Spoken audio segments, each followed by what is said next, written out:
बहुत समय पहले हिरण्यकश्यप नाम के राक्षस ने ब्रह्मा देव की तपस्या करके अमर होने का वरदान मांगा। जब ब्रह्मा देव ने अमरता का वरदान देने से मना कर दिया, तो उसने मांगा कि उसे संसार में रहने वाला कोई भी जीव जंतु, राक्षस, देवी, देवता और मनुष्य मार न पाए। साथ ही न वो दिन में मरे और न ही रात के समय, न तो पृथ्वी पर मरे और न ही आकाश में, न तो घर के अंदर और न ही बाहर और न ही शस्त्र से मरे और न ही अस्त्र से। हिरण्यकश्यप की तपस्या से ब्रह्मा देव खुश थे ही, इसलिए अमरता के एक वरदान के बदले उन्होंने ये सारे वरदान उसे दे दिए। इसे पाकर उसने हर जगह तबाही मचाना शुरू कर दिया। उससे मनुष्य ही नहीं, देवता भी परेशान रहने लगे। वह अपनी शक्ति से दुर्बलों को सताने लगा। हिरण्यकश्यप से बचने के लिए लोगों को हिरण्यकश्यप की पूजा करनी पड़ती थी।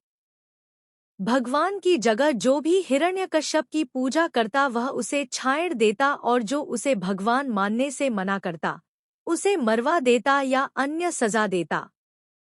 समय के साथ राक्षस हिरण्यकश्यप का आतंक बढ़ता गया। कुछ वक्त बीतने पर हिरण्यकश्यप के घर विष्णु भगवान के परम भक्त प्रहलाद का जन्म हुआ। हिरण्यकश्यप ने प्रहलाद को कई बार विष्णु भगवान की पूजा करने से मना किया और कहा, मैं ही भगवान हूँ, तुम मेरी आराधना करो। हर बार हिरण्यकश्यप की बात सुनकर प्रहलाद कहते, मेरे सिर्फ एक ही भगवान है और वो भगवान विष्णु है। प्रहलाद की बातें सुनकर हिरण्यकश्यप ने उन्हें मारने की कई कोशिश की, लेकिन वह सफल नहीं हो पाया। भगवान विष्णु अपनी शक्ति से हर बार हिरण्यकश्यप के सारे प्रयास विफल कर देते थे। एक दिन हिरण्यकश्यप के घर उसकी बहन होलिका आई। होलिका को आग में न जलने का वरदान प्राप्त था। उसके पास एक कंबल था, जिसे लपेटकर यदि वह आग में चली जाए तो आग उसे नहीं जला सकती थी।